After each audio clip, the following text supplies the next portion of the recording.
Common sense says yes, and a few say no. Since the year of existence of mankind, the believers have been challenged about the existence of God. The main argument of the non-believers has always been that there are no evidences to prove that God does exist. However, here we provide certain rational thoughts and facts to give a much different perspective of the subject. When we come across a painting such as Mona Lisa, definitely we inquire about the painter, Leonardo da Vinci. Many such man-made wonders do exist. To name a few: the Taj Mahal, India; the Palm Jumeirah, Dubai; Dreamliner, Boeing 787; International Space Station Hotel; Oasis of the Seas; Burj Khalifa; cars, robots, phones. The list is unending. There is definitely the intelligence of some intelligent being or beings involved behind such creations. So, who has created what we have not created?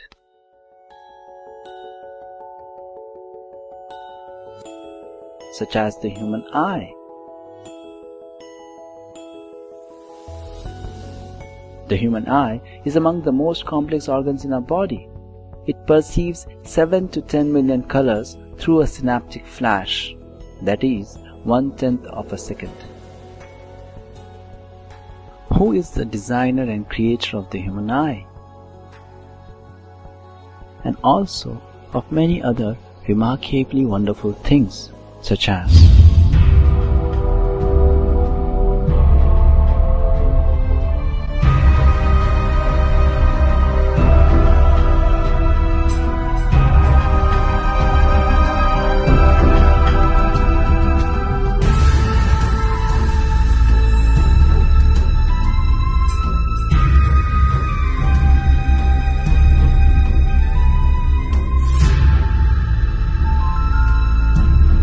the list is unending.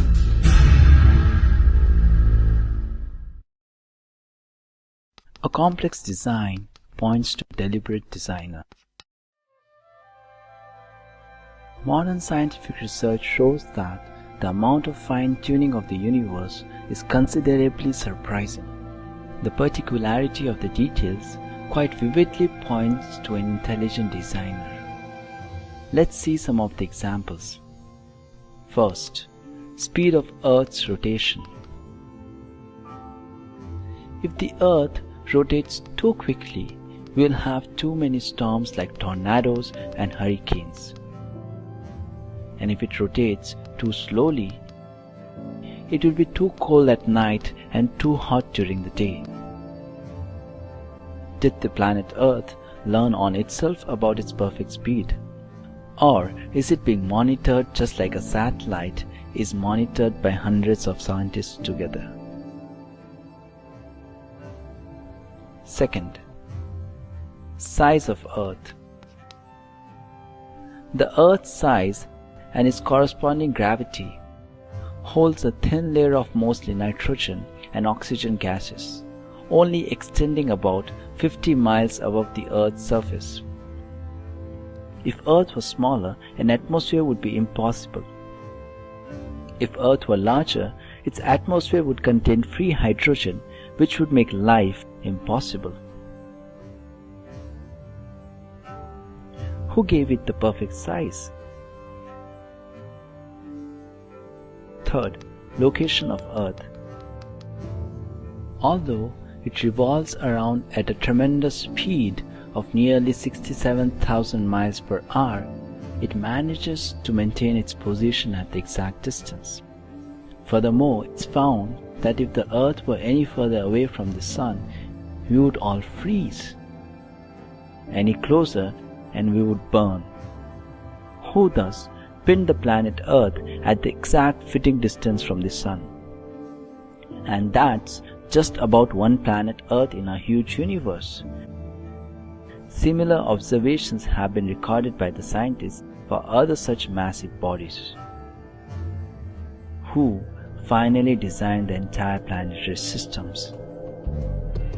Some of the scientists may say it just happened by chance. Does that sound like science then? Any sane man endowed with reason would question about the designer when he sees a good design. So in the similar spirits, we should inquire, where does the fine-tuned design of the universe come from? Order in the universe implies a smart organizer. When we reflect upon the nature of our world, we see order everywhere. The more we discover about the universe, the more we find that it is governed by rational laws. With our apt intelligence, we are trying to come up with the concept of symbiotic factory. Symbiotic factory refers to a system in which the waste of one factory, say A, is completely utilized by another factory, say B, as its resource or raw material, and the waste of factory B is completely utilized by factory A as its resource. Such a concept sounds ecologically brilliant and economically smart as a whip. However, it inevitably remains theoretical. But to the much of our surprise, such symbiotic factories do exist in the universe. One such arrangement